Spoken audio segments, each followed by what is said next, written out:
El tema de hoy es historia clínica. No sé si alguien me quiere contar más o menos qué leyeron en el documento que estaba subido para la clase de hoy, que tenían que leer.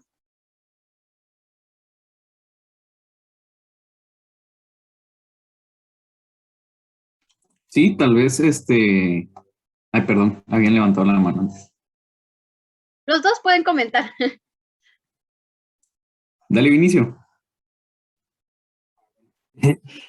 Pues que la historia clínica reúne pues los conceptos de todos los datos clínicos del paciente que se van reuniendo con todos los aspectos que se evalúan, que, o sea, desde el interrogatorio hasta todos los exámenes que se pueden hacer y el análisis ya de por sí del estado del paciente.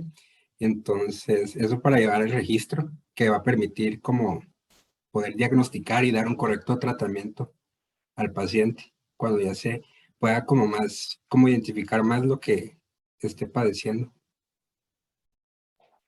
Sí, está bien. Muchas gracias. ¿Alguien más quiere comentar qué entendió del documento?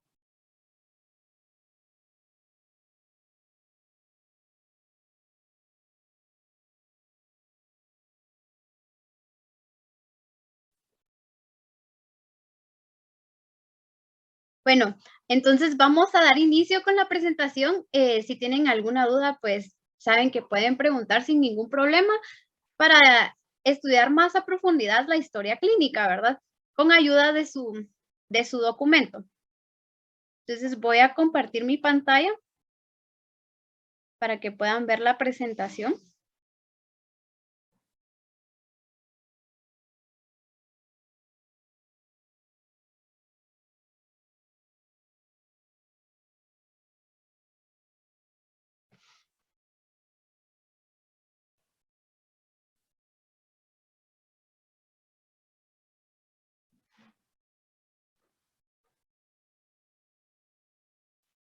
Solo vamos a esperar a que cargue la presentación.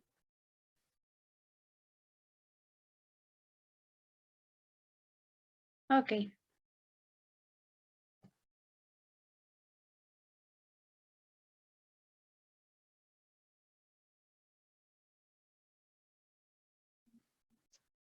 Entonces, historia clínica. Veamos, ¿qué es la historia clínica? La historia clínica es uno de los elementos más importantes de la relación entre el médico y el paciente. Está definida como el documento que contiene los datos clínicos del paciente relacionados a su proceso evolutivo, el tratamiento y la recuperación, ¿verdad? Aquí también es un documento de carácter científico, médico y legal, por lo que es confidencial. En este se registran cronológicamente las condiciones de salud del paciente, también los actos médicos y los procedimientos que son ejecutados por el equipo de salud que está interviniendo en la atención del paciente. Este documento está a disposición de todos los médicos y del personal de salud que necesitan consultar para darle seguimiento al paciente. Tenemos algunas características que son esenciales de la historia clínica, ¿verdad? Entonces, veamos.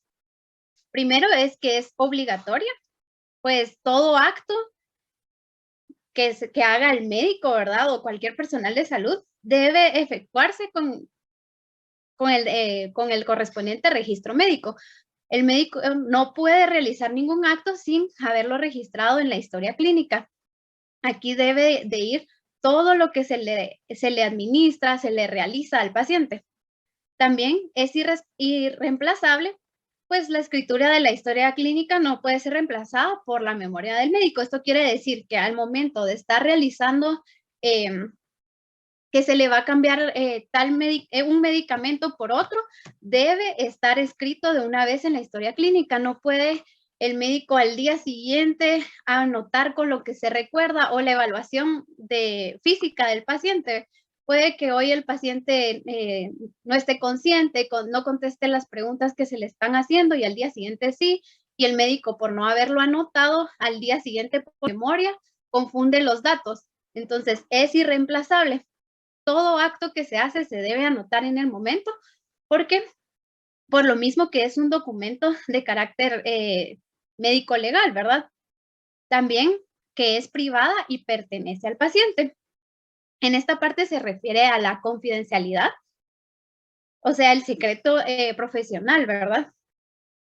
Porque, como les había mencionado, este es un documento de carácter científico, médico y legal, y el paciente puede utilizarlo como evidencia cuando hay pretensión de mala práctica.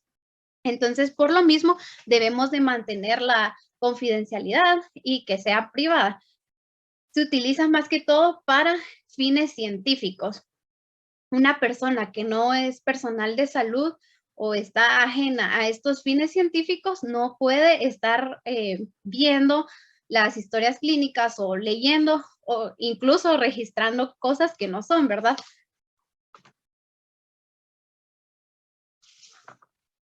¿Cuáles son los componentes de la historia clínica? Pues tenemos la anamnesis, el examen físico, los exámenes paraclínicos, tenemos el diagnóstico, el tratamiento y la evolución y pronóstico. Más adelante vamos a ver más detalladamente cada uno de estos, pero para que se vayan familiarizando, estos son los componentes de la historia clínica, que es lo que se les pide en el caso clínico. Antes de iniciar, vamos a ver qué es la semiología. Pues la semiología es la ciencia auxiliar de la medicina que estudia los síntomas y signos de una enfermedad. Como dice aquí, se ocupa de identificar las manifestaciones de una enfermedad. Como parte de la semiología, tenemos las definiciones de signo, síntoma y síndrome, que parecieran ser lo mismo, pero son distintas. Entonces, ¿qué es un signo? Pues los signos son datos objetivos. Estos son detectados por el médico y se detectan mediante procedimientos, maniobras o algún instrumento o durante el examen físico. Algunos ejemplos de estos, como podemos ver en la imagen, está la coloración de la piel. Como la coloración de la piel, perdón, o algún soplo, o también alguna hemorragia, entre otros. También tenemos la definición de síntoma. Los síntomas son las manifestaciones subjetivas, lo contrario de los signos. Estas son percibidas solo por el paciente. Estas no cuentan con confirmación por parte del médico, porque más que todo el dolor, el ardor, la náusea, la falta de apetito, entonces no pueden ser confirmadas por el médico más que el paciente diga cómo se siente o qué es lo que siente. Y por último tenemos el síndrome, que el síndrome pues es el conjunto de síntomas y signos que se manifiestan en un periodo debido a una condición patológica o de una enfermedad. Entonces, ejemplos de algunos síndromes, tenemos el síndrome convulsivo, el síndrome diarreico, entre otros.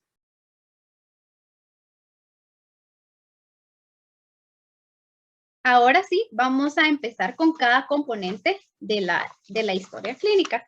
Entonces, primero tenemos la anamnesis. ¿Qué es la anamnesis? Pues este es el interrogatorio que el médico efectúa al paciente acerca de problemas relacionados con el estado de salud. Es una serie de preguntas en forma ordenada y sistemática con el objetivo de adquirir la mayor información posible del paciente para tener la información completa, ya que todos estos datos nos pueden ayudar a saber el diagnóstico del paciente. Entonces, en los datos generales, ¿qué debemos obtener? El nombre del paciente, el sexo, la edad, la etnia, la religión, el estado civil, el domicilio, el lugar de procedencia, la ocupación y muy importante, la fecha de ingreso. Estos datos, como había mencionado la licenciada anteriormente, pues nos ayudan a saber el entorno en donde se encuentra el paciente o la religión, como había mencionado, que tienen algunas prohibiciones. Entonces, toda esta información nos ayuda a saber el diagnóstico definitivo de la persona. Bien, etnias, porque algunas etnias tienen mayor probabilidad de contraer alguna enfermedad. Luego tenemos el motivo de consulta. Pues el motivo de consulta es la razón o motivo, como su nombre lo dice, ¿verdad? Por el cual el paciente está consultando al médico o al hospital. Entonces, normalmente los pacientes llegan y dicen, es que me duele la cabeza o siento dolor en, no sé, en algún lugar del cuerpo. Entonces, este va a ser el motivo de la consulta. O algún ejemplo, que lleve un paciente que lleve una diarrea de una semana. Luego tenemos la historia de la enfermedad. Esta se coloca seguido del motivo de la consulta y se procede a interrogar al paciente datos que estén relacionados a cada síntoma referido. En esta parte se desarrolla la explicación detallada del episodio que motivó la consulta.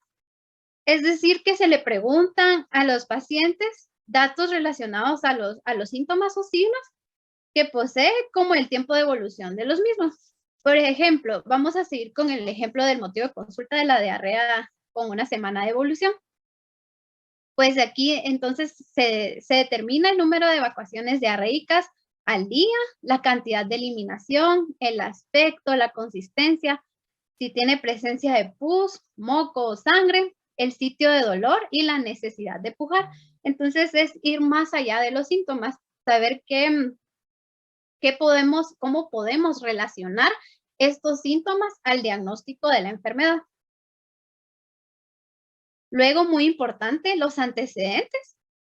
Pues estos son eventos que han ocurrido antes de la fecha en que el paciente inicia con los síntomas. Estos ayudan a explicar el porqué de una patología. Y tenemos varios tipos de antecedentes. En este caso vamos a ver los antecedentes personales. Pues en estos se refiere al estilo de vida del paciente. Tenemos los fisiológicos y los patológicos. En los fisiológicos es dieta, si hace ejercicio o los hábitos que tiene la persona. Y en los patológicos se pueden clasificar en médicos, quirúrgicos, traumáticos y alérgicos. En patológicos, pues se consiste en la obtención de los datos sobre enfermedades que ha tenido el paciente antes de la consulta. O de alguna, así como si el paciente es hipertenso, pues dentro de sus antecedentes personales patológicos se coloca que es hipertenso, o si tiene diabetes, porque esta es una enfermedad que ya había sido diagnosticada antes de la consulta y es necesario que el médico lo sepa. Entonces, en quirúrgicos también es importante porque se sabe si el paciente ya ha sido sometido a alguna cirugía, traumáticos, si ha sufrido de algún trauma, y alérgicos, muy importante porque muchas personas son alérgicas a algún medicamento, o para tener ese control y evitar que se genere el cuadro alérgico, ¿verdad? Luego tenemos los antecedentes familiares, también muy importantes, pues estos advierten el estado de salud o de enfermedad de las personas que conviven con el paciente. Entonces, por ejemplo, cuando hay enfermedad, cuando es alguna enfermedad contagiosa, se le pregunta al paciente si algún familiar o alguna persona cercana tiene síntomas parecidos o ha pasado por un cuadro clínico parecido. Por ejemplo, cuando se tiene un resfriado, este es un ejemplo sencillo, pero si se tiene un resfriado, antes de suponer que sea causado por COVID o para descartar, ¿verdad?, que sea por el virus, pues se pregunta si alguna persona cercana tiene los mismos síntomas, si se hizo alguna prueba, entonces se va descartando para poder llegar más rápido al diagnóstico. Luego tenemos los antecedentes hereditarios. Pues los antecedentes hereditarios son datos que se relacionan con el historial genético. Estos son los datos que se traen por herencia de los antecesores, ¿verdad? Y están relacionados a padecer dicha enfermedad. Como por ejemplo, si tenemos padres diabéticos o familiares diabéticos, pues nosotros estamos en riesgo de padecer diabetes, al igual que la hipertensión o algún cáncer. Entonces, algunas enfermedades tienen carácter genético, entonces es necesario saber qué enfermedades se encuentran en la familia para poder relacionarlas y ver si es una enfermedad de carácter hereditario. Luego tenemos la revisión del perfil social, pues en este se evalúa el entorno o el ambiente en que convive el paciente. Perdón, solo voy a leer la pregunta. No, los antecedentes familiares son diferentes a los antecedentes hereditarios. Los antecedentes familiares, como les había puesto el ejemplo del resfriado, ¿verdad? Si una persona llega con síntomas de resfriado, antes de decir que es COVID, preguntamos si algún familiar o alguna persona con la que vive ha presentado los mismos síntomas, si se hizo alguna prueba, si salió positivo. Son más que todo para enfermedades contagiosas. Entonces se averigua el entorno, las personas que están alrededor, o si se presenta alguna infección intestinal. Se pregunta qué comió, si alguna otra persona está con los mismos síntomas, y si se dice que sí, se pregunta si la persona comió lo mismo que el paciente.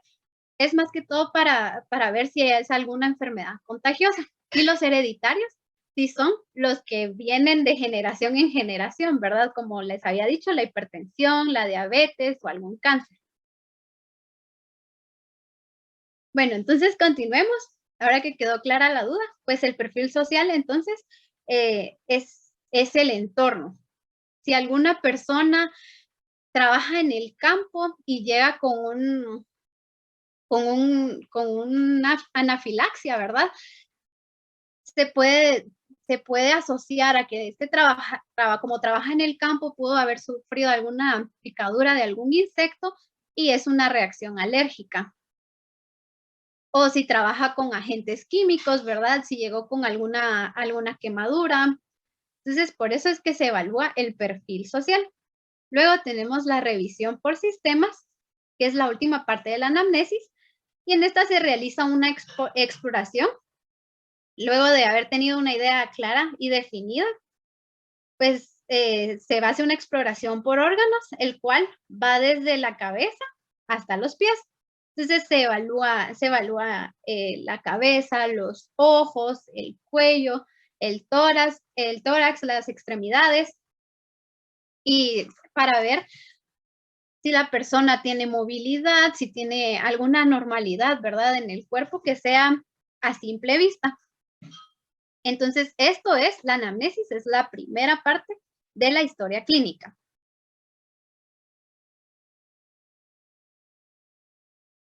Luego tenemos el examen físico. En el examen físico evaluamos signos vitales y hacemos una exploración física. Los signos vitales son las mediciones de las funciones básicas del cuerpo.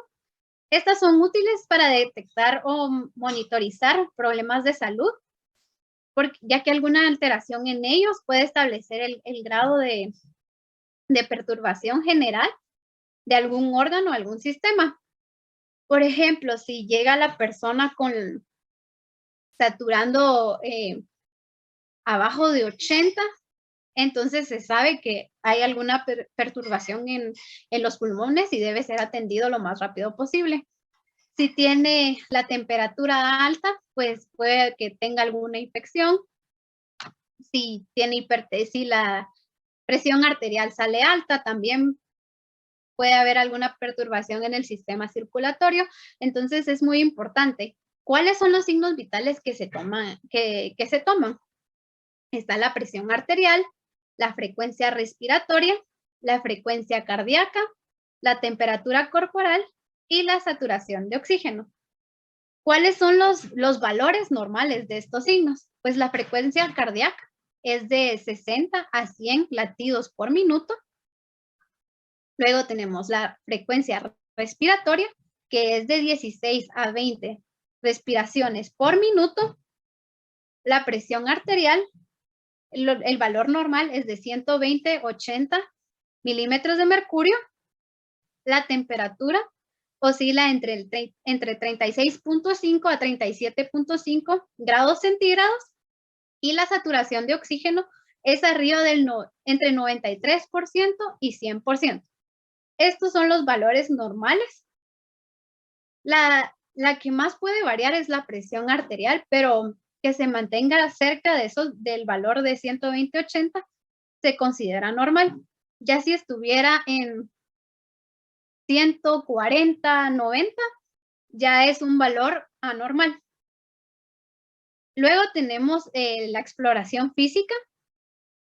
Pues esta es un procedimiento médico y se realiza después de la anamnesis para obtener datos objetivos o signos que estén relacionados al cuadro clínico del paciente. Este se realiza mediante los sentidos y tenemos la inspección, la palpación, la percusión y la auscultación. Entonces, lo primero que se hace es la inspección. La inspección se hace por medio de la vista. Se observa al paciente por primera vez y se evalúa y se hace el examen. Entonces, si tiene algún trauma o viene con algún golpe, durante la inspección vamos a poder notar que el paciente viene con la extremidad inflamada o que hay alguna coloración en la piel. Entonces, la inspección se hace con la vista. Es el primer paso de la exploración física. Luego tenemos la palpación. Este es un método de exploración que examina el cuerpo utilizando el sentido del tacto. Este consiste en utilizar los dedos o la palma de la mano sobre la superficie del cuerpo, examinando el tamaño, la consistencia, la textura, la temperatura, la localización y sensibilidad de un órgano o parte del cuerpo. El objetivo es determinar si se palpa alguna masa o algún cuerpo extraño. Entonces, el médico empieza a palpar y si siente como algún bulto o algo que está inflamado, pues entonces ya lo anota, pero hay algunas que no son a simple vista, ¿verdad? Sino que el médico necesita de sus manos para llegar a esa conclusión. Luego tenemos la percusión, pues este es un método de exploración que consiste en golpear suavemente determinadas áreas del cuerpo con el fin de reconocer los sonidos cuyas cualidades permiten conocer la sonoridad reflejada del órgano. Este permite distinguir si los tejidos por debajo del órgano contienen aire o son sólidos o una mezcla de ambos. La percusión muchas veces sirve los bomberos lo utilizan para ver si hay hemorragias internas. Entonces utilizan la percusión porque al dar golpes y no se escucha hueco, entonces saben que hay alguna hemorragia. También para escuchar los latidos del corazón se utiliza la percusión. Por último tenemos la auscultación, pues este es el método de exploración que utiliza el sentido del oído. Perdón, lo de las palpitaciones del corazón es en la auscultación. En la percusión es lo de las hemorragias. Bueno, entonces en la auscultación utilizamos el sentido del oído. Este es para presenciar fenómenos acústicos que generan en diferentes órganos. Entonces sirve para valorar los sonidos normales o patológicos. Algunas personas cuando tienen algún cuadro de asma, durante su respiración se escucha un pequeño silbido. Entonces esto se detecta mediante la auscultación o como les había mencionado, ¿verdad? Los latidos del corazón. Entonces este es el examen físico. signos vitales y exploración física. Luego del examen físico, tenemos los exámenes paraclínicos. Sí, lo de los latidos del corazón se hace con el estetoscopio y muchas veces el silbido, si no es de los pulmones, si no se percibe así, también se puede utilizar el estetoscopio.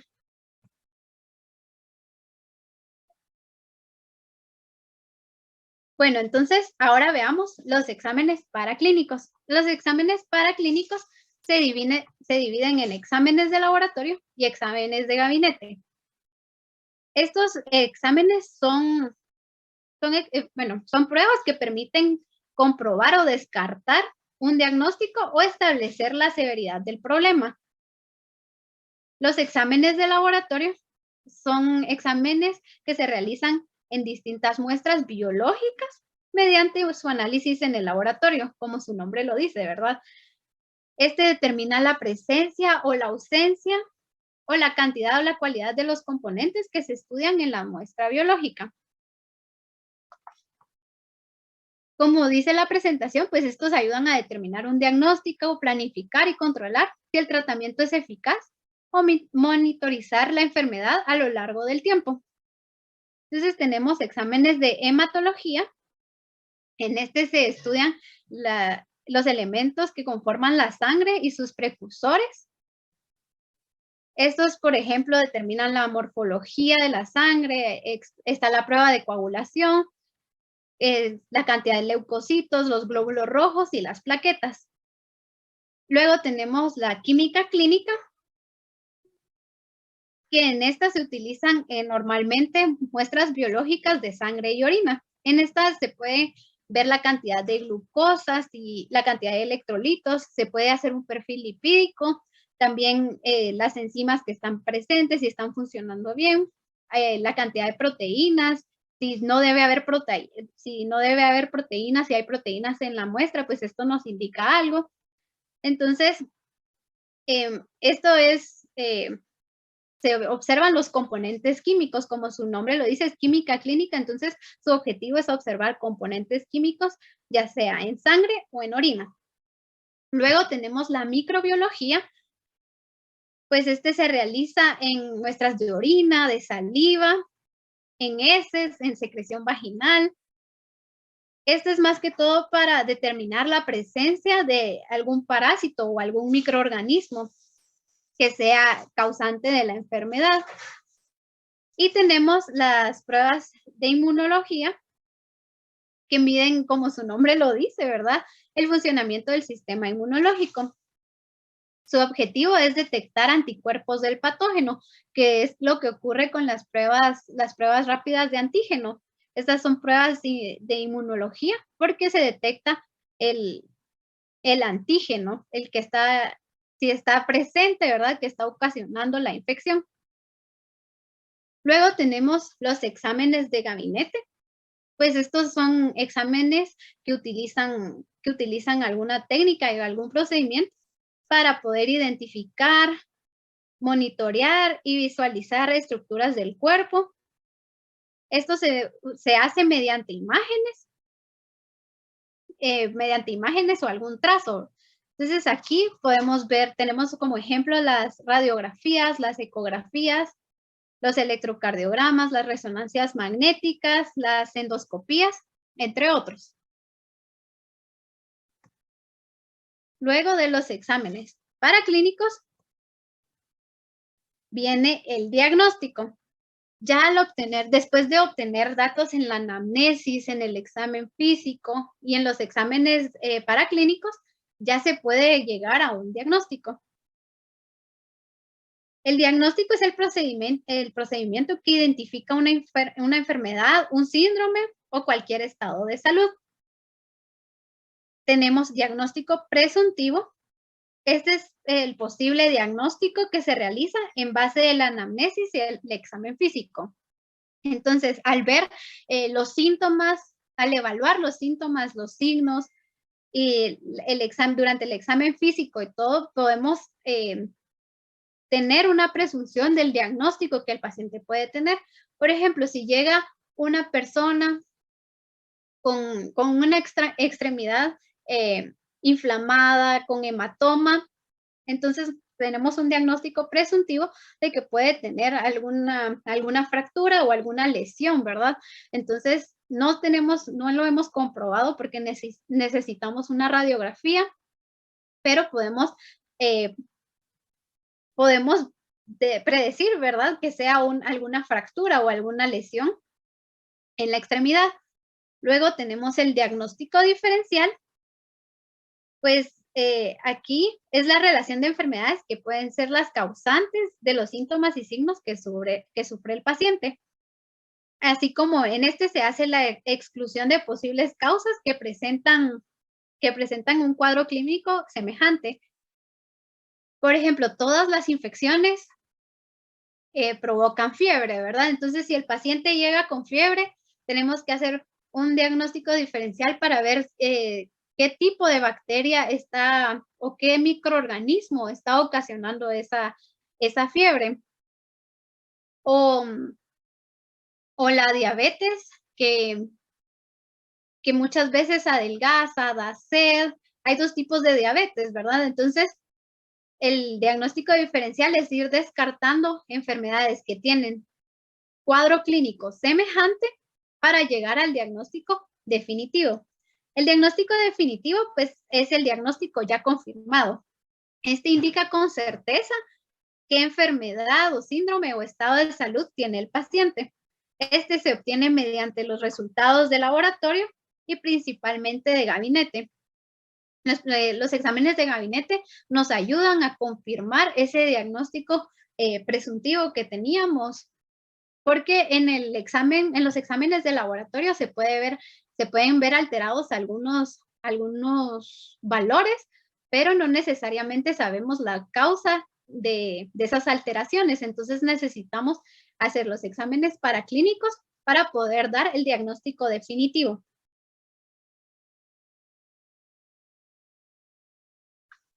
Luego tenemos el tratamiento. Pues el tratamiento consiste en las decisiones que toma el médico de procesos farmacológicos y no farmacológicos para aliviar o mejorar el estado de salud del paciente.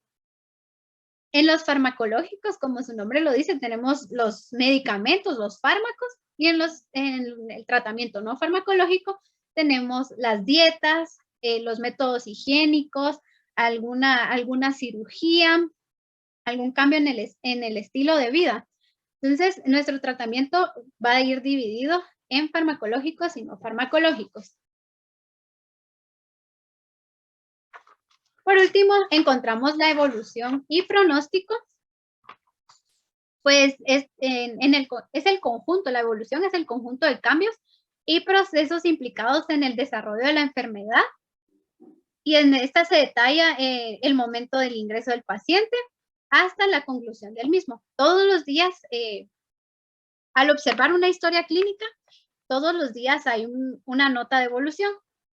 En la evolución se colocan los signos vitales, el examen físico, la evaluación física del médico, porque puede que un día el paciente esté consciente, conteste bien las preguntas, y al día siguiente puede que le haya ocurrido algo y ya no esté como con pérdida de conocimiento. Entonces todo esto se va anotando para ver si el paciente va mejorando, si se puede dar de alta o si va a requerir de algún tratamiento o algo para ver su mejora.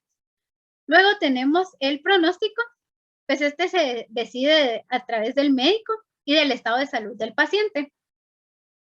Con el pronóstico se decide si se va a dar de alta al paciente o el fallecimiento del mismo. Es la predicción de los sucesos que ocurrirán en la evolución o el desarrollo de la enfermedad y la posibilidad de curación. Si tenemos una persona con cáncer, muy probable que el pronóstico no sea positivo, pero se va llevando la evolución, cómo está respondiendo a los tratamientos, o cómo le está reaccionando a los tratamientos, si necesita algún cambio. Entonces, el pronóstico nos va a decir si a este paciente se le va a dar de alta o va a continuar en el hospital o va a llegar a su fallecimiento. Y luego, muy importante, la ética profesional.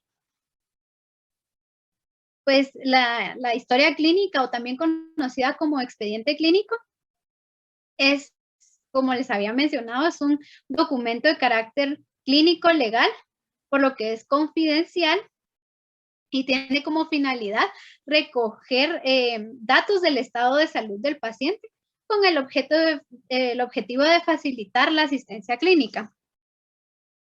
Dentro del contexto médico legal del ejercicio de los profesionales sanitarios, la historia clínica adquiere una responsabilidad jurídica, ya que este es un documento donde se refleja no solo la práctica médica, sino el cumplimiento de los principales deberes del personal sanitario respecto al paciente. Entonces, el médico puede decir que se le hizo cirugía, pero si no está en la historia clínica, no hay un documento que avale que se le realizó la cirugía. Entonces, por eso es que todo debe estar anotado, porque si hay alguna mala práctica médica, el paciente puede utilizar su historia clínica como un documento legal. Entonces, esta es una prueba documental que evalúa el nivel de la calidad asistencial en circunstancias de reclamación de responsabilidad a los profesionales sanitarios, ¿verdad? Entonces, como les decía, si un paciente tiene algún reclamo, va a utilizar su historia clínica. Si no hay registro de lo que se le realizó, de la mala práctica, por eso debemos tener mucho cuidado de que todo vaya anotado. También la actitud profesional es conservar con total discreción el contenido de la historia clínica. Esta no puede ser divulgada solo si es por razones científicas, para levantamientos epidemiológicos y procesos judiciales. Es importante la confidencialidad de la información y, como les mencionaba también, que la divulgación para fines no científicos no es éticamente aprobada. Entonces, es una práctica indebida si una persona llega y nos pregunta sobre la historia clínica de una persona, pero no es profesional de la salud o no tiene algún fin científico. Entonces, es falta de ética mostrarle los datos que te contiene la historia clínica. Entonces, muchas gracias. No sé si tienen alguna duda de lo que acabamos de ver. Yo sí tengo una duda, Ceci. ¿Sí? Solo no me quedó claro lo del diagnóstico definitivo. ¿Podrías volver a explicar más o menos qué era? Ok, está bien. Pues el diagnóstico definitivo es el último diagnóstico que se da, en donde se confirma ya la enfermedad, ¿verdad? En base a los resultados de los exámenes paraclínicos, de los exámenes de laboratorio y los exámenes de gabinete. Entonces, como les había dicho, ¿verdad? Cuando tenemos una persona con cuadro clínico de resfriado, se le hace todas las pruebas y hasta el final resultó que no era resfriado, sino que era COVID, pero eso lo confirmamos con la prueba de el PCR, ¿verdad? Entonces, el diagnóstico definitivo sería COVID. No sé si te queda claro. Sí, ¿y el diferencial? El diferencial es cuando tenemos enfermedades con cuadros clínicos parecidos. Por ejemplo, en el VIH hay pérdida de peso y se ve la persona decaída. Y en un cáncer también hay pérdida de peso excesiva. Entonces, el diagnóstico diferencial puede ser que tengamos, al principio hacemos la evaluación, el examen físico y observamos que el paciente está bajo de peso, tiene ojeras, no está consciente. Entonces, podemos decir, puede ser o VIH o cáncer y después, al hacer los exámenes ya de laboratorio y los de gabinete, confirmamos qué tipo de enfermedad es. Entonces, no es el último diagnóstico, sino que es el diagnóstico que se va obteniendo durante la evaluación del paciente. Ahora sí, gracias, Ceci. Ok. ¿Alguien más tiene alguna pregunta?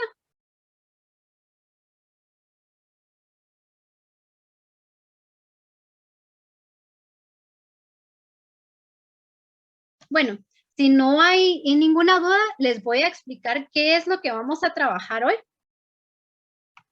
Hoy vamos a trabajar en grupos aleatorios. Estos no son los grupos que van a ser para el resto del semestre, sino que hoy, como no teníamos el listado oficial todavía, entonces los voy a asignar en salas para que puedan trabajar un caso clínico y responder una hoja de trabajo que se las voy a habilitar ahorita en la plataforma. Hoy no va a haber corto, sino que esta actividad va a contar como corto. Yo voy a estar ingresando a las salas para resolver dudas y ver